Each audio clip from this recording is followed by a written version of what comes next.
Hi, my name's Jo Robinson. I'm the Regional Director for Visit Scotland. I cover Moray and Aberdeen and Aberdeenshire.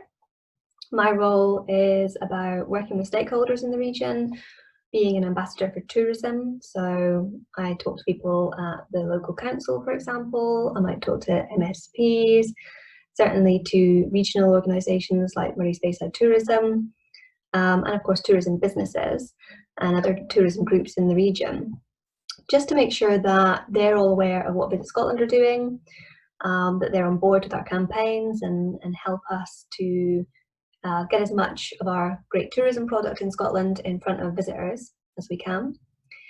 And I'm also an ambassador for the region within Visit Scotland, so I gather intelligence about what's happening in the region, what new hotels are opening, what new food and drink products there are, and also what are the challenges. So are there pinch points where places are creaking under the pressure of having a lot of visitors, and are maybe struggling to manage that success, or could be things like antisocial behaviour, rogue camping, littering, that kind of thing. Whatever the issues are or the opportunities in the region, my role is to represent that within Visit Scotland and see what support we can help bring to the table to manage that, because ultimately we want to make sure that tourism benefits everyone, and that has to be not just the businesses but communities, people living in the region as well. My journey into this role was, I don't know, a funny kind of squiggly line, I guess. I started off when I I did my GCSEs at college, and then I did some hires. I was moving around between Wales and Scotland, so I've got a kind of odd collection of different types of qualification. I went to uni when I was 19, so I took a gap year, went travelling, and then started uni when I was 19. And I started off doing a degree in psychology, and I did history and international relations in my first year, just to make up the credits. You could take a course from any discipline that you wanted. And actually what I found was that I didn't enjoy the psychology that much. It was very maths based. I think I was expecting it to be more about the sort of human elements of psychology and, getting to grips with behaviours and that kind of thing. It wasn't. So I really enjoyed the history and the international relations, so I switched my degree intention to that instead, dropped the psychology after the first year, and ended up graduating with joint honours history and international relations. I then went to work for the local college in Aberdeen, did that for a year, and then I got into charity work because I had done some fundraising myself. When I was at uni, I fundraised to go to Kosovo between my third and fourth year at uni to do some research for my dissertation, and I did an internship out there for 2 months. So I had some experience of fundraising. I thought it looked good fun, and that I would be able to use some of those skills that I'd already gained by doing that kind of, I guess, voluntary work for myself and my own interests. And yeah, I guess that worked out quite well. My first roles were about events and sort of community fundraising, managing small groups that wanted to put on their own little events, or people who wanted to do challenges and that kind of thing for the charity. I then got more into corporate fundraising, and I got a national role with a big national charity, and ultimately ended up managing the fundraising team there. I then decided to make the switch from charities into working in tourism. So I had no experience in tourism before I got this job. I've done this job for almost 5 years now, but I think a lot of the skills that I have collected through the various jobs that I've done, and not just the jobs sort of after leaving uni, but even when I was at uni, I did little retail jobs, little office jobs, and everything that you do, all that kind of experience is really worthwhile. I think being at uni and managing to do part-time jobs at the same time, I definitely learned a lot about kind of managing my time. I guess it's what we would now call self-management, but it's really about taking responsibility. So managing your own diary, realizing when you have deadlines for things that are due, and planning your time accordingly. And sometimes that means making difficult choices like, no, I'm not going to go out this weekend because I need to get that, that project done. I need to get that dissertation done, whatever it is. Similarly within work, I suppose it's, you don't go out and stay out until 3 a.m. on a Friday night if you've got to get up at 6 a.m. and go to work. You know, it's just taking responsibility for those choices, so that you're always presenting the best version of yourself and getting everything done that you are ultimately accountable for. And it's surprising actually how many people struggle with that. In terms of interpersonal skills and teamwork, you know, that's really important in this role, not just with the colleagues that I interact with within Visit Scotland. You know, I'm often trying to persuade someone to do something for me, or push for a certain type of solution. And other times, you know, Visit Scotland's reacting to some kind of crisis. We all need to pull together to get something over the line, to get a key piece of activity started, to really come to the aid of someone who needs us. So the relationships that I have with people within Visit Scotland are really, really important. And equally, managing relationships with stakeholders, with industry, with all of the contacts that I deal with in my regions is also really important. And I think it's not just, you know, it's not always a pleasant conversation. It's not always a nice conversation that I have to have. Sometimes people don't agree with what Visit Scotland have done, or sometimes people don't like tourism. You know, it's become a problem for them. They don't want visitors in their particular patch. So you have to be, I guess, develop a bit of a thick skin, not take things personally. Whenever people have a pop at Visit Scotland, I always try and take myself and my own feelings out of that equation and think they're not having a go at me. They're, you know, I'm hearing what they're saying in terms of they're not happy with this particular thing. I can apologize for that. You know, apologies come for free. I can say, I'm really sorry you feel that way. I'm really sorry that that's had that impact on you. But that's different to saying, yeah, I agree with you, Visit Scotland are wrong here. But some people would struggle to do that, I think, in that situation. It's very easy to get swept up in the emotion of it, and especially if it's quite a public kind of forum and people are shouting at you, you know, that has literally happened. You do have to, yeah, be able to manage your emotions and think a little bit more rationally about what that person's really saying. You know, just think within yourself that they're not, that's not directed at you personally. But I have some great examples of projects that I've worked on with people internally. We worked on a big project last year to help Aberdeen Art Gallery reopen, and that involved pulling together, you know, what activity can we do in terms of our marketing, what activity can we do on social media, what about PR support, how can we get press releases out. And I had to kind of coordinate that within Visit Scotland and make sure that we, A, recorded everything that we did, and B, relayed that to people within the region. So the art gallery crew and the destination organisation, Visit Aberdeenshire, the city centre bid, Aberdeen Inspired, businesses round about who could also help shout that message about the art gallery being open.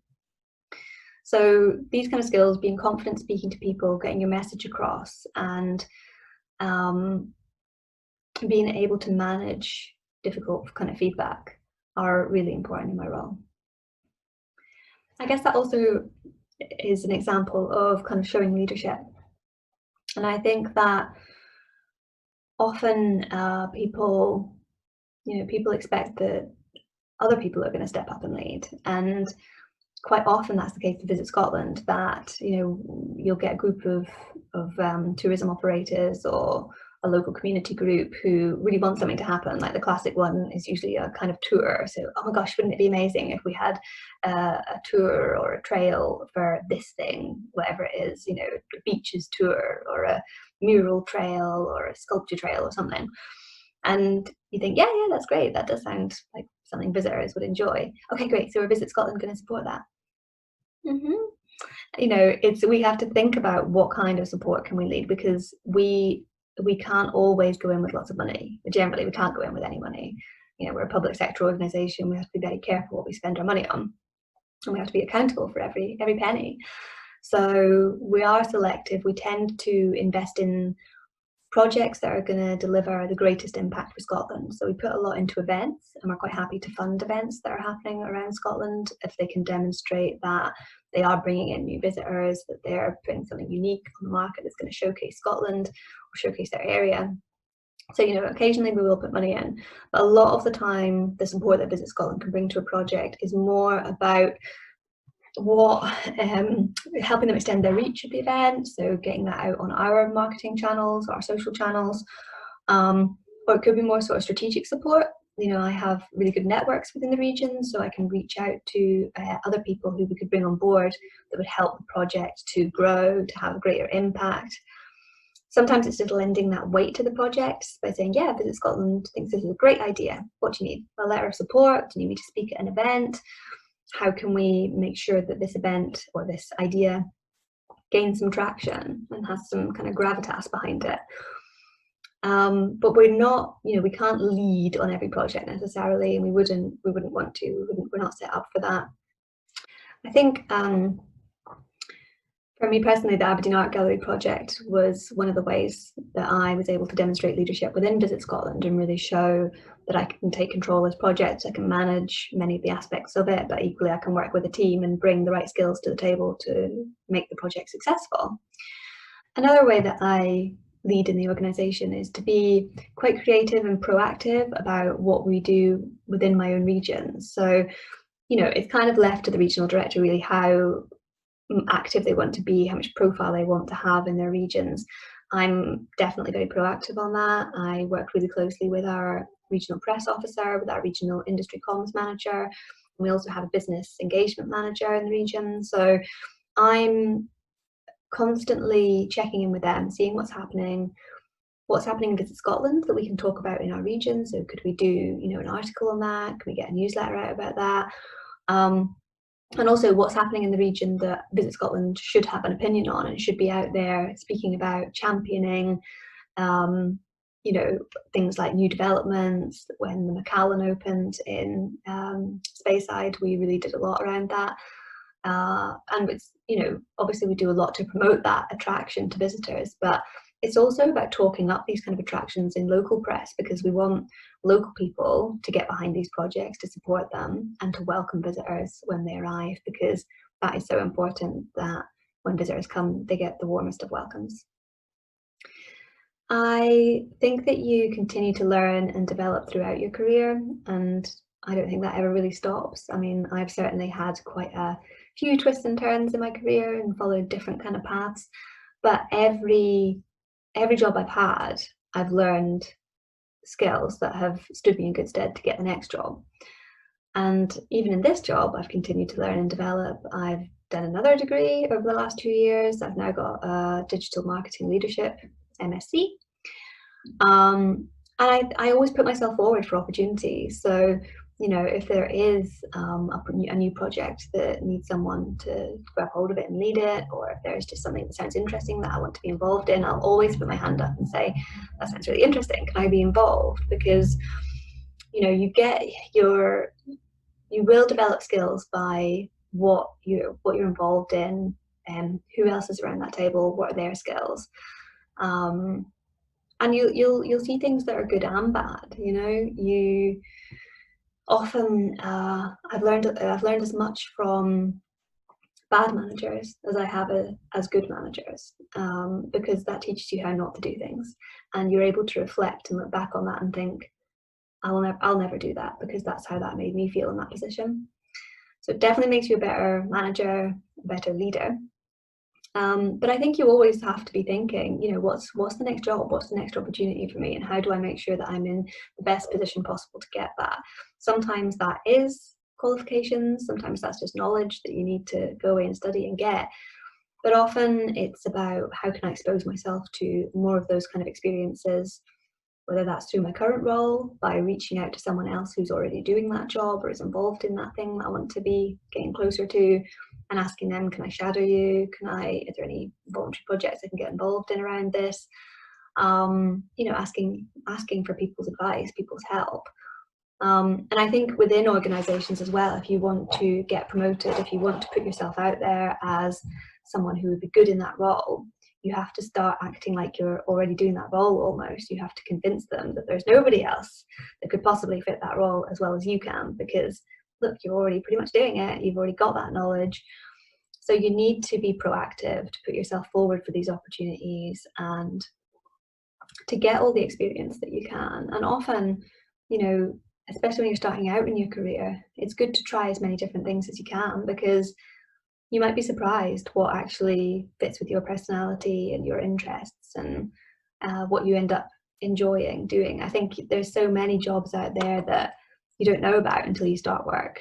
You know, certainly for me, I never thought I would end up in tourism. I had no idea that this job, being a regional director, existed until I saw it advertised, actually. So, you know, keep your eyes open, be open-minded, and just keep asking for opportunities. Say yes to every opportunity, because it's so much better to do something and look back and think, yeah, that wasn't the right choice for me. That's still a good learning than it is to stay doing the same thing and not really be happy with it and never take a chance on something else.